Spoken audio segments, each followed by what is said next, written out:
Hi guys, good morning সবাইকে। তো অনেক দিন পর আমি একটা লং ব্লগে অংশগ্রহণ করছি। তো আমি এখন একটু বড় হয়ে গেছি, তাই আমি নিজের খাবারটা নিজেই খেতে শুরু করে দিয়েছি। আমার মা আমাকে খাওয়াচ্ছিল, কিন্তু আমার মনে হলো যে আমি এখন বড় হয়ে গেছি, তাই আমার নিজের খাবারটা নিজেরই খাওয়া উচিত। তাই জন্য মায়ের কাছ থেকে চামচটা কেড়ে নিলাম, নিয়ে আমি আমার নিজের খাবারটা নিজেই খেতে শুরু করে দিলাম। কী যে ভালো লাগছে যে নিজের খাবার আমি নিজে খেতে পেরে আমার এত ভালো লাগছে যে কি বলবো তোমাদেরকে গাইস, কি বলবো। এতদিন আমার মা কুঁয়েমো করে আমার কোনো ভিডিও, লং ভিডিও করেনি, কারণ তোমরা আমার ভিডিও দেখছো না, সেই জন্য মা ভিডিও করেনি। তো তারপর মায়ের মনে হলো যে করতে থাকুক, তোমরা নাই দেখো, করতে থাকুক, কারণ একটা স্মৃতি হিসেবে তো রয়ে যাবে আমার ভিডিওগুলো, আমি যখন বড় হব আমি দেখতে পাবো। যাই হোক, কি আর বলবো। যাই হোক, অনেক দিন ধরে এসব কথা বাদই দিলাম। অনেক দিন ধরে প্রচণ্ড পরিমাণে বৃষ্টি হচ্ছে, তাই জন্য আমি বাইরে বেরোতে পারিনি। তাই সকালবেলা ব্রেকফাস্ট করে আমার দাদু বললো যে চল একটু তোকে ঘুরিয়ে আনি। সকালের দিকে একটু রোদ উঠেছিল, বেশ চারিদিকটা বেশ সুন্দরভাবে শুকনো শুকনো হয়ে গেছিলো। তো আমি কি করব, আমি এখানে লাঠি নিয়ে কায়দা শুরু করে দিয়েছি। 2-3টে লাঠি দাদু কুকুর তাড়ানোর জন্য রেখেছে, কিন্তু আমি কি করব, আমি কায়দা শুরু করে দিয়েছি। আমি দেখছি যে লাঠিটা কত বড়, এটা দিয়ে কি করা যায়, কি আর করা যায়, কি করা যায় না করা যায় সব আমি দেখছি। দেখে এদিক যাচ্ছি ওদিক যাচ্ছি, ওদিক যাচ্ছি। দাদু বলছে রাগ আগে, লাঠিটা রাগ আগে, বলে হাত থেকে কেড়ে নিল। কিন্তু আমার আর কি, আমি আবার একটা লাঠি পেয়ে গেছি, আমি একটা পাইপ পেয়ে গেছি। পাইপটা নিয়ে আমি আবার কায়দা শুরু করে দিয়েছি। আমি এদিকে দাদু রেখে দিচ্ছে, কিন্তু না, আমি তো খেলবো, আমি পাইপ নিয়েই খেলবো। অনেক দিন বৃষ্টি বাদলের জন্য ঘর থেকে বেরোতে পারিনি। এই যে গ্রিলটা দেখতে পাচ্ছ, এর বাইরে বেরোতেই পারিনি। আমার মনটা এত কষ্ট হচ্ছিল, কি করব গাইস। প্রচণ্ড বৃষ্টি, ঝড় ঝঞ্ঝা, চতুর্দিকেই বৃষ্টি হচ্ছে। তো আমার মনটা প্রচুর খারাপ। সব সময় ঘরে থাকতে ভালো লাগে বলো?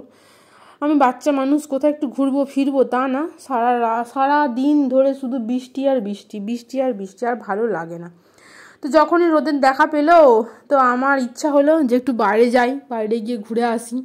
ভাল লাগে না ঘরের ভিতরে ওই থাকতে একই রকম। তো দাদু বললো চ ঘুরে আয়, ঘুরে আসবি বলে আমি পাইপটা নিয়েই ঘুরতে চলে যাবো ঠিক করছিলাম। তারপর দাদু বললো যে না, পাইপটা রাখ আগে, রাখ।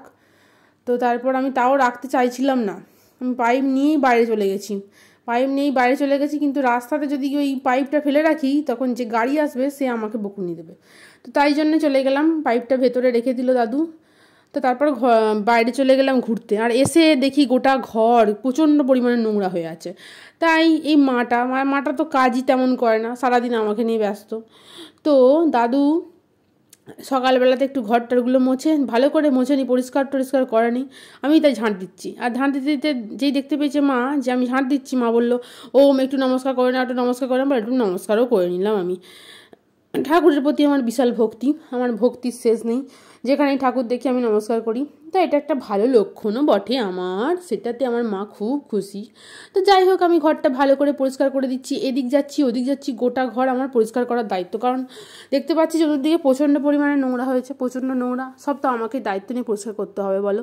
কি আর করব, এই মাটা তো কিছুই করতে পারছে না, আমাকে নিয়ে সারাদিন এত ব্যস্ত যে কিছুই করতে পারছে না। তাই জন্য ভাবলাম আমি যে আমি পরিষ্কারটা করে দিই, মায়ের একটু কাজটা হালকা হোক। তো তাই জন্য আমি এদিক পরিষ্কার করছি ওদিক পরিষ্কার করছি, পরিষ্কারের আর শেষ হচ্ছে না। তারপর আমি ছোট্ট একটা টিকটিকির বাচ্চা দেখতে পেয়েছি, মাকে বলছি কুকু কুকু, আসলে আমি টিকটিকে কুকু কুকু বলে ডাকি। তাই হোক, মা বললো ওইগুলো টিকটিকি বলে। তারপর আমার একটা বন্ধু, পিসি, আমার থেকে অনেকটা বড়, কিন্তু সে এখন আমার বান্ধবী হয়ে গেছে। সে পিসি আমার বন্ধু হয়ে গেছে, সব সময় আসে আমাদের বাড়িতে, আমার সাথে খেলে। সে আসতে আমি তার পিঠে চড়ে বসলাম। পিঠে চড়ে সে একটু ব্যায়াম দেখাচ্ছিল, আমি তার পিঠে চড়ে বসলাম। তো পিঠে চড়ে বসতেই সে যে আমার কি ভালো লাগছিল যে কি বলবো, আমি নিজেই হাততালি দিচ্ছিলাম। আমার এত ভালো লাগছিল যে হাততালি দিয়ে দিয়ে আমি আনন্দ প্রকাশ করছিলাম। তো সে ব্যায়ামটা সে করেই যাচ্ছে, আমার ভালোও লাগছে বেশ দেখতে। তো এরপর এই যে ভয়েস ওভার দিতে দিতে আমার গলাটা ধরে গেল। তো যাই হোক, এরপর সে একটু গরুর মতো আমাকে চাকি চাকি নিয়ে আমার দাদুর কাছে দিয়ে এলো। বাচ্চাবেলায় আমার মা বলছিল যে আমার মায়েরাও নাকি এসব করতো। তো যাই হোক, পিসির সঙ্গে খেলছিলাম, পিসি শুয়ে পড়লো মেঝেতে, আমিও শুয়ে পড়লাম পিসির সঙ্গে মেঝেতে। আসলে আমি যা দেখি তাই করি। এখন বাচ্চা মানুষ, লোক যা করবে সেটা দেখি আমি নকল করতে শুরু করে দিই। শুয়ে শুয়ে শুয়ে শুয়ে আরাম নিচ্ছিলাম মেঝেতে শুয়ে। আমার যে কী ভালো লাগছিল, শরীরটা একটু রোদ ওঠার জন্য চারিদিকটা প্রচণ্ড গরম হয়েছিল। তো এত গরমের মধ্যেই আমার ভালোই লাগছিল মেঝেতে শুয়ে, তাই জন্য আরাম নিচ্ছিলাম মেঝেতে শুয়ে শুয়ে। শুচ্ছিলাম, আরাম নিচ্ছিলাম, আবার হচ্ছে যে সে মানে পা তুলে দিয়ে ব্যায়াম ট্যায়াম করছিল। আমারও দেখে করতে ইচ্ছা হলো, তা আমি কি করব, পারছিলাম না করতে, তাই জন্য তাকে বিরক্ত করছিলাম। তো যাই হোক, ভিডিওটা এই অবধি, দেখা হচ্ছে অন্য কোনো ভিডিওতে। টাটা।